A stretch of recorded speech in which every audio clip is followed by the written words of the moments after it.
Now, wake the fuck up.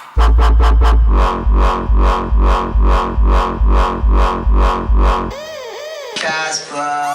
Fuck.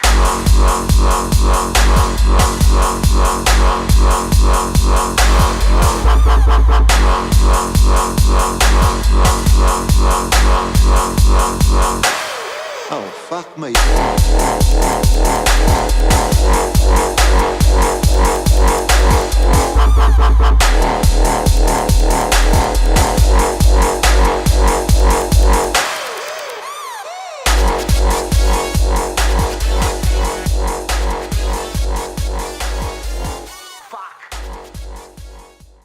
Wrestling fans, this is your boy, Mr. Team Bring It, coming from WCC Wrestling Commentator Central on this cold night in Milwaukee, Wisconsin.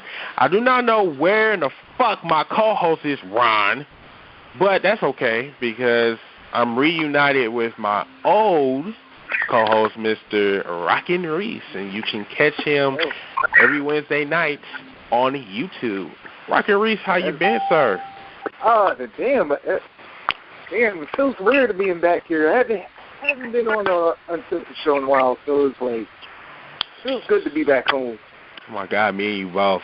But that's fine though, because I'm gonna take over. We're gonna take over. We're gonna let it be broken down of how Raw was tonight. You know what I'm saying? And before we go on, if you come on the show, just make sure that you dial in to our new number, which is 559-726-1300. Motherfucker, what you say again? Say that again. Oh, 559-726-1300, extension number 43034. And always support your local wrestling in your local areas. Now that's out the way, let's talk about Raw. So, Reese, I really believe that the WWE is on the road, especially going to Payback. I can honestly say for the last 2 weeks that Raw has been awesome. You know what I'm saying? I think they really, nailed it home on this Raw. I mean, it was really, really good. So let's kind of break down what's been going on. First, the show opened with Brian Wyatt and the Wyatt family, and Brian always cuts a great fucking promo. Yes. Oh my God. The world in His hands, he got the whole world. Shit's awesome.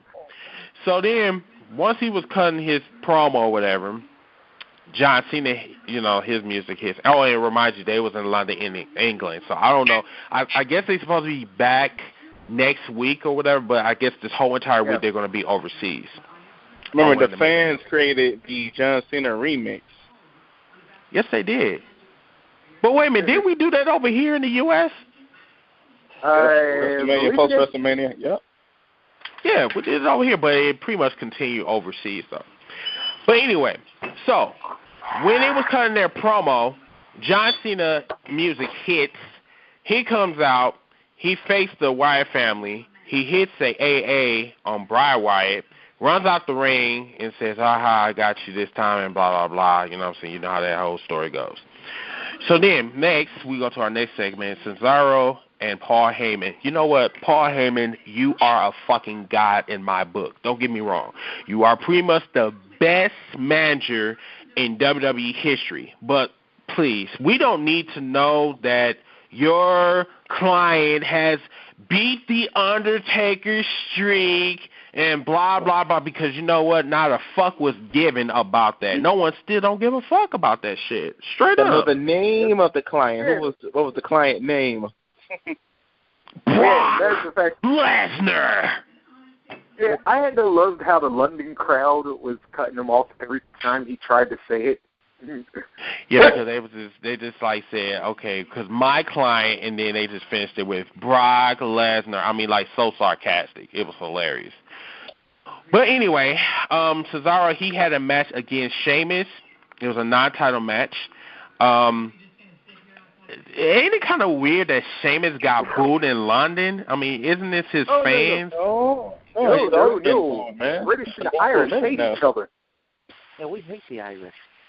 Oh, thanks for Oh, they do? Oh, my bad. I'm sorry. Oh. Yeah, don't I look England like and Ireland never liked each other. Oh, wow. Don't I look like a fucking ass? Okay. The more you know. Right. So, anyway.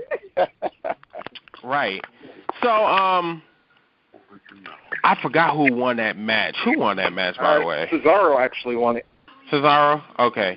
Yeah, so Cesaro, he won and probably going to get a future U.S. championship match sometime down the line. Probably at Payback. Probably on the pre-show, maybe.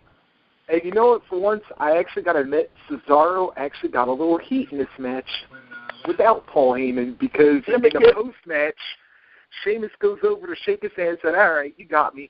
But then Cesaro pulls like the little slick Rick and says, take the taxi there, Sheamus. And oh, my God. Like, either.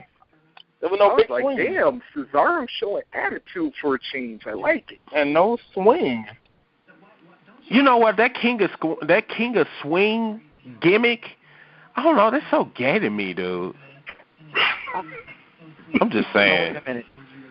Go back to his Ring of Honor days. He had his gimmick in that one name was worse than the King of Swing. You know what? I'm moving on. All right, so.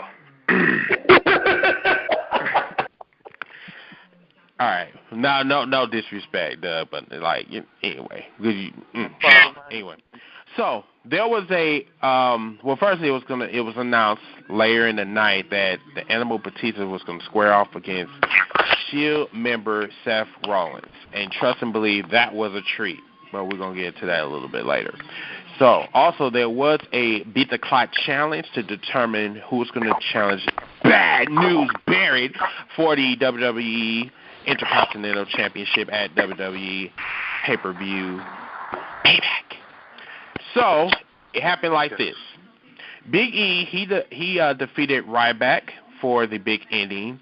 R-Truth and Cameron and Fandango or whatever and all this other shit. Ended as a no contest when Summer Rae interfered and kissed Fandango and got into a brawl with Leia, and that was so fucking awesome. Oh my God, I don't even like that. Summer Rae debuted her theme music, her own theme music. Really? You call that theme music, bro? Yeah. Oh, okay. All right. Can I just ask one question? Can I be the referee in the Summer Rae versus Layla match? I'll be a great ref, I swear. Pull your pants up. We got a new Paul Martin. Shut up, Jake. Anyway, we're gonna move on. Got fired. So stupid. Anyway, moving on. Daniel Bryan, his music hits, but instead of the World Heavyweight Champion or WWE World Heavyweight Champion comes out, it was Stephanie McMahon. She is such a bitch, but she know how to still cut a great promo.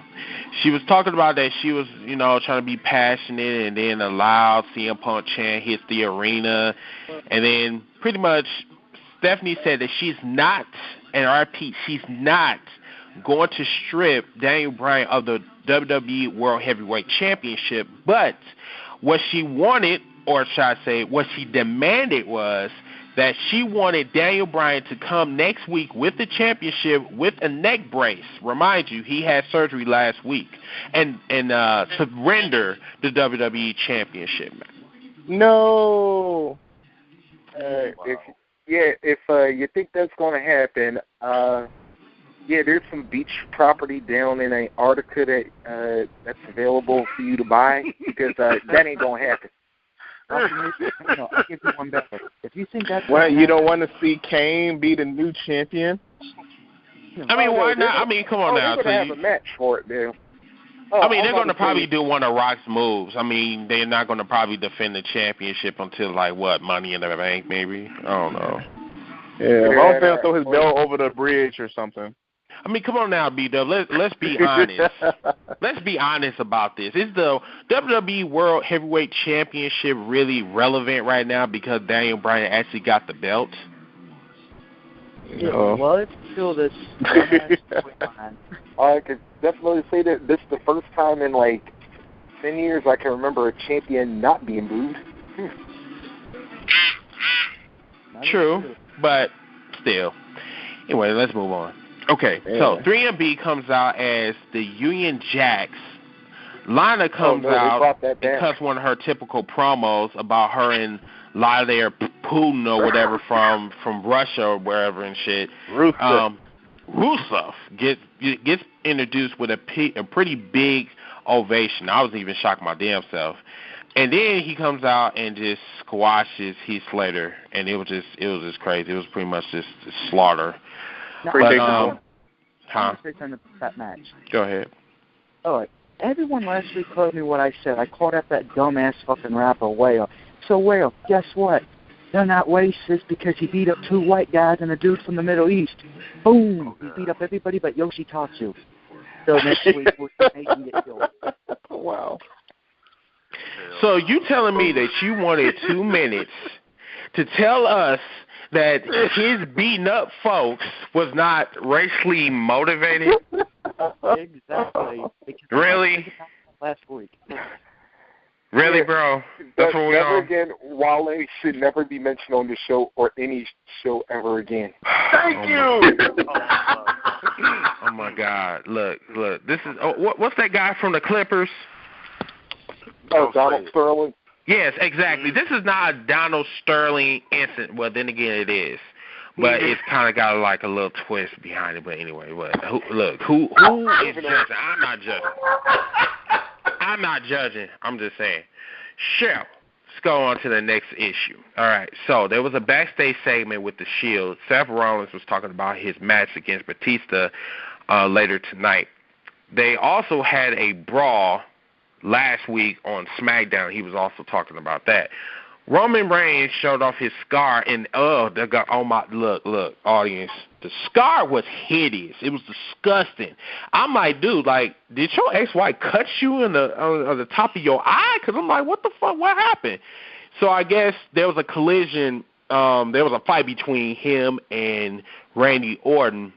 I guess this was on Wednesday in the house show or whatever, and he beat the crap out of him, I guess. No, it was in a cage match, and I think he ran his face in one of the ring posts during the cage match, and that's his eye open. Oh, damn, that's kind of fucked up. Man.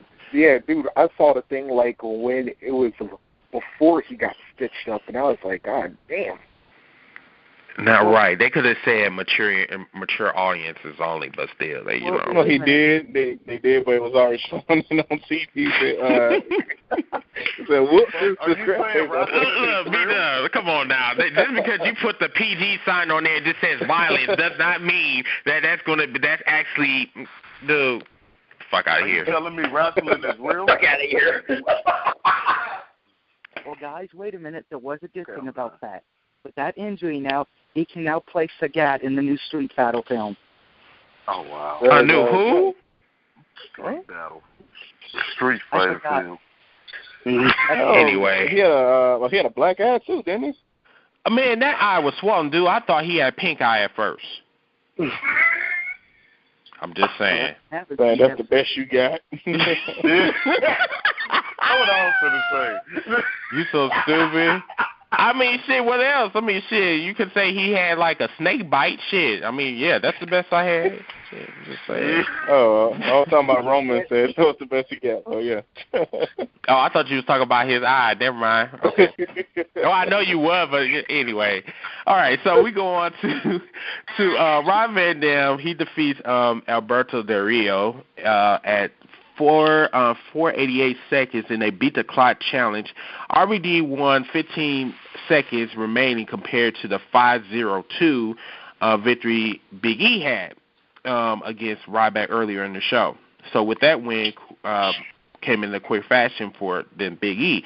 So Rob Van Dam was now in the league in the beat the clock challenge. So then there was a backstage segment, and this one was very awkward with John Cena and the Essos.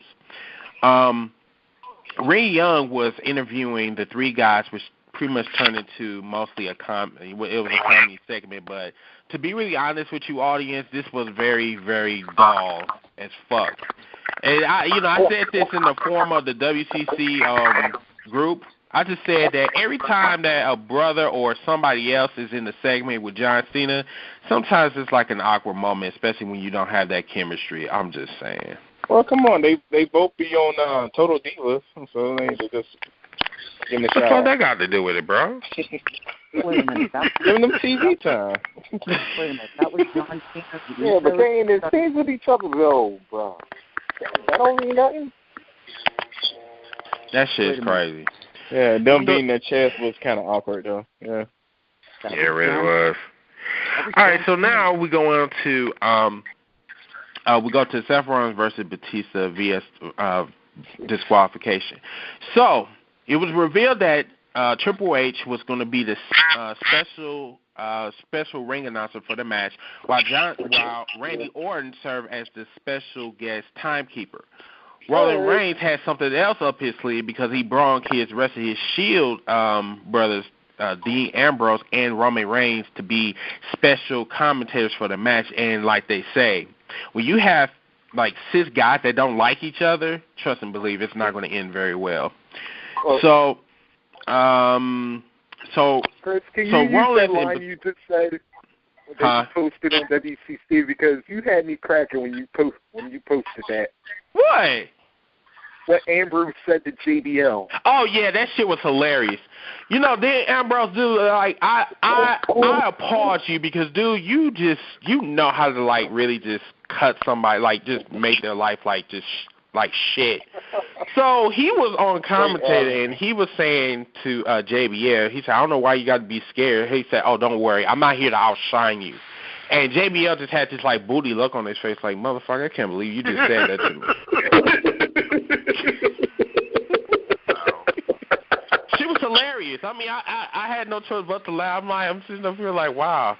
Did he just hurt your life like that? I'm like, goddamn. That's fucked up. To speeding them the lines and say, yo, just make JBL look like a douche out there. Right. So this whole entire match with Seth Rollins and Batista pretty much ended up in a brawl.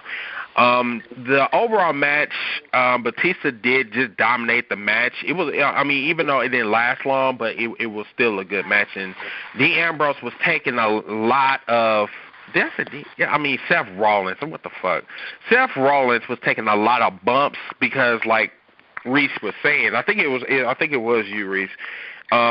His bumps is compared to Dolph Ziggler. I mean, dude was flipping, skipping. I mean, dude, like every time he got clothesline, he just did like 180 turns and shit. Yeah, he was doing most of the work out there, man. It's just the Kingston was just out there, just going with the motion. Really, bro. Yeah, really. Yeah, but overall, the match ended up in a disqualification. So that's pretty much part 2 of Evolution failing for 2 weeks. It's not going to happen next week. Trust and believe that. Just letting you know. So another match that was very surprising, that was actually good. Alicia Fox defeats Paige in her own town of London? What? The shot. The Undertaker guy was out there. Shot. Right. Now, remind you, Alicia Fox is not really one of those divas that you'll say, oh, yeah, she's going to win that match. This bitch came in like, real? She was going to, like, really let this bitch have it. Last week, she was, like, destroying tables on the WWE app where you can download for $0 price, you know, things like, you know. She was going, like, mayhem or whatever. And then, like, tonight, I mean, the first thing she did, she kicked this bitch in the fucking face. Like, god damn. She just landed right on the canvas like, damn. She just, like, laid out. Paige is, like, laid out. And pretty much that the whole entire match, Fox just, like, dominated Paige. And she pinned the Divas Championship. And so she might have a future championship match. You think that this was a typical match because, you know, most of Paige's match, she gets beat up 80% of the match and then make her infamous comeback at the end. But this first time, like, she had no offense at all. Well, I'm going to say something that's going to shock Gator. Last week I said Alicia Fox deserved praise for her good match. Tonight was probably the best idea. I'm breaking up there, Dougie. Oh, I said WWE had the best idea for this match. Have Alicia Fox win. smartest move of the night. Very interesting. But then she said it was her birthday too. Who birthday? Alicia Fox. That's why she put the crown on and she poured all the the drink on the shirt. I guess the wet T-shirt contest or something.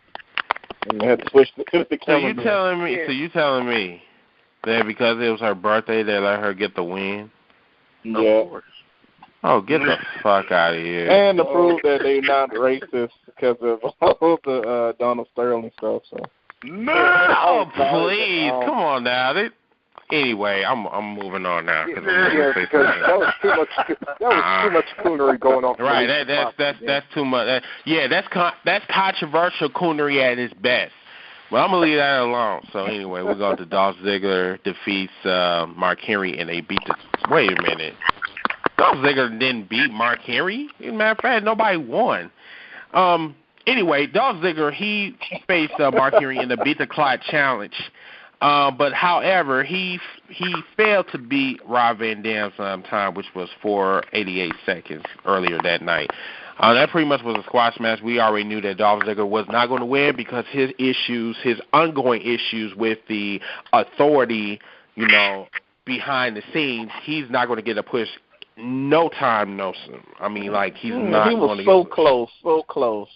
Yeah, and it was not only bad news for Dolph Ziggler, but it was also bad news for RVD. Yes, RVD decided to come out, and surprisingly, he's not high. Comes out and talks about that he's the number one contender for the Intercontinental Championship, but unfortunately, he had some bad news for his back of his head because Bad News Barrett came out and he bull-armed dude in the back of his neck, and he was just laid out. Yeah, funny. Yeah, it was hilarious. So then when Brad, so Mr. Bad News himself, he pretty much said that, what did he call Rob Van Dam, a bloody what? Yank. Now educate me, what a bloody yank is. Is it what I think it is? It's pretty much anybody from the state of America. It's not a Yankee. Oh, it's not short for Yankee? Okay. Yeah, it is. Yeah, it's pretty much, he called him a Yankee. Oh. I thought it was a click, not to be really honest with you, because I'm just like, I'm just saying. I'm sorry, my mind was going somewhere else. What's that there? Anyway. So then apparently, due to the loud CM Punk chants, and remind you, they're still chanting CM Punk even though he retired. We still know that after Stephanie McMahon was trying to cut her promo, the situation around the WWE title was still confusing. While Stephanie hinted that she was stripping Bryan of the WWE title, she didn't want to. So she said she's not going to or whatever. So she just mentioned that Bryan was going to show up next week and, know the rest of that. So anyway, let's see. Okay, Renee Young, she brings out Adam Rose and his Rosebuds to the ring. They party around like a bunch of YMCA hooligans and shit. And Reese, what the fuck do you think about Adam Rose? I had to, as goofy as this gimmick is, and I'm being nice for saying goofy, but it's there's really, I don't think there's any word to really describe what it really is. I do gotta say, somehow it's growing on me. I don't want to like this gimmick, but I'm still going to become a rosebud. You think it's growing on you too? I mean, because when I first saw him 2 weeks ago, I'm just like, this is so gay. I mean, what's the brands out there? Oh. I get the gimmick. I have no problems with the gimmick. I have no problems with, the arrogant whatever, da-da-da-da. It's the voice. I can't take his voice. His voice has got to go. Okay, so what about the cherry pop or the Tootsie Roll he be sucking on? I mean, you telling me he can't get rid of that too? PG show. Oh, I'm sorry. No, this is. Oh, wait, what show is PG? Adam Rose. Yeah. Oh, I'm about to say, because this ain't easy. I'll be honest. I like his song. I like the gimmick. I get the whole thing. It's just the voice has got to go. I am not a big lover of the voice. And you know what? I'm not a big fan of Chuck E. Cheese either. I mean, because if I really want to parade around with with Captain America and then the black man that's awkwardly in the back and shit, I would like. Dad was always pointing at him when he was talking about these people and these hooligans. He always pointed at the black guy. I mean, dude, he was the only black guy that was in in that little parade. I mean, come on now. Yeah. That's worse than Don Sterling saying that Magic Johnson can't go to NBA.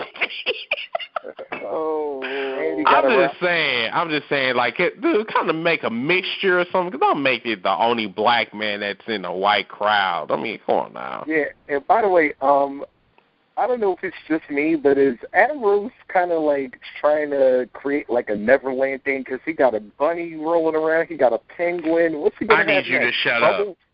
You know what? Shut up. I know where you're going with that. And I am not going to allow you to sit on the Uncensored show talking about how one man is trying to be another Michael Jackson. Whoa. Oh, hell. What? Well, you will not sit here and do that. You are not going to tell that. You're not going to tell me that black man is actually Webster 20 years later. You got a better comparison on what you want to call it? No, not at all. I do not. But that dancing bunny can get down with the dancing though. But it look like they all might have been with that 420 happy.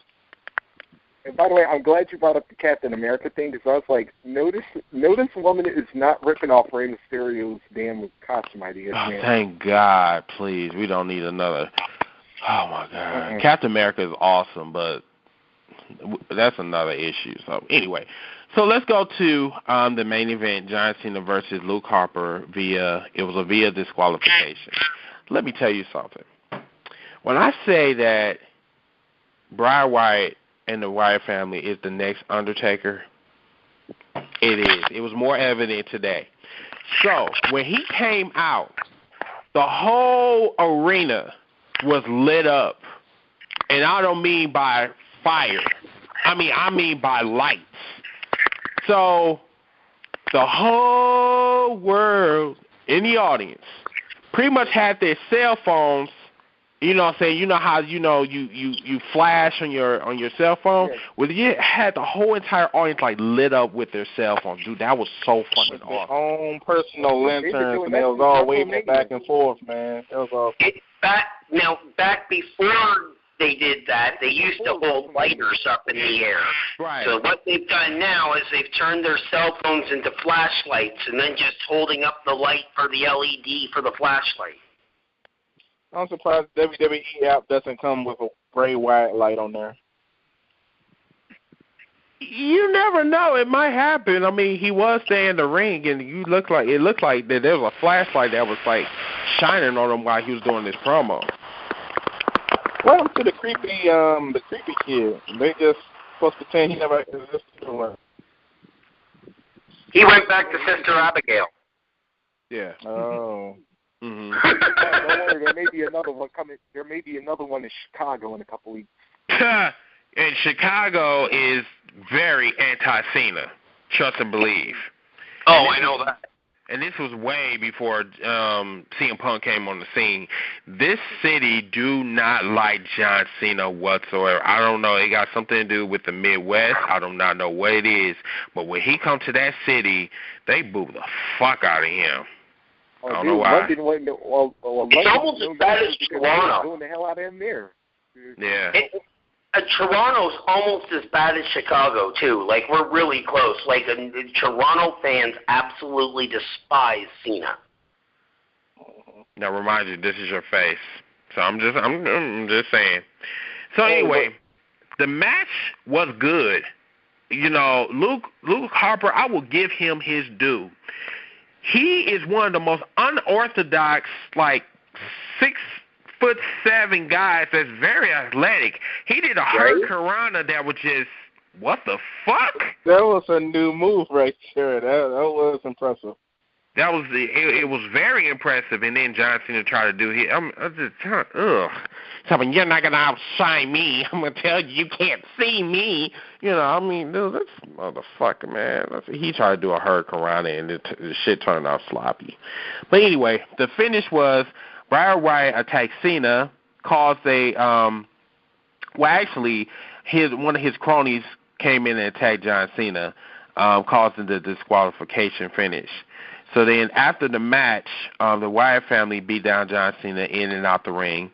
Bray Wyatt don't forget, Bray Wyatt took out both Usos with the Sister Abigail. And it was vicious. Thanks, B-Dub. These were vicious Sister Abigail. I mean, like, vicious. I mean, it was so vicious. I mean, he, like, landed on them in the ring, and then they just fell out the ring. I mean, the shit was just crazy. So to promote their last standing match in 2 weeks in Chicago for Payback, so I guess the Wyatt family went and beat up John Cena all the way up to the ramp, and then they were singing, "He got the whole world in his hands." One, he got the whole world. Two, in his hands, he got the whole world. Three, in his hands, he got the whole world in his hands. 5, 6, 7, 8, 9, 10. You know, you get what I mean. Okay. So, last man standing. Last man standing. But we know that more than likely John Cena is going to come out the victor because, you know, the WWE, if there's one thing that the WWE don't like is to upset all the children around the world and all the soccer moms. All the little kids are following the message. That's why Cena lost last. Because they're following the buzzers. They don't want that to happen. So you know Cena got to bring the duct tape for the last man standing. Because he never gives up. He don't want to give up. He'll never be a bad guy. But he will send you. He will promote cigarette lighters and Newport 100s just by looking at his shirt. Well, that's just another thing, though. Oh, that's nice. Hey, I'm gonna need you to leave Newport 100s alone. Look, Jacob, I know that you sit there and you be having a smoke havoc because you got a nervous issue. Look, they don't got shit to do with me. And Newport's our sponsors. Right. Yep. But anyway, everybody, thank you so much for coming on the show. We will be back next week for WCC Uncensored. And remind you, always support your local indie wrestling. And this is your boy, Mr. Team Bring It. Mr. Reach, where you at? Always laughing at 2-on-5. Gator in the house as well, in the swamp, and everybody else. I don't know where y'all at, but y'all cool too. Anyway, everybody have a wonderful night. We'll see y'all next week. Goodbye. Tiger Blow.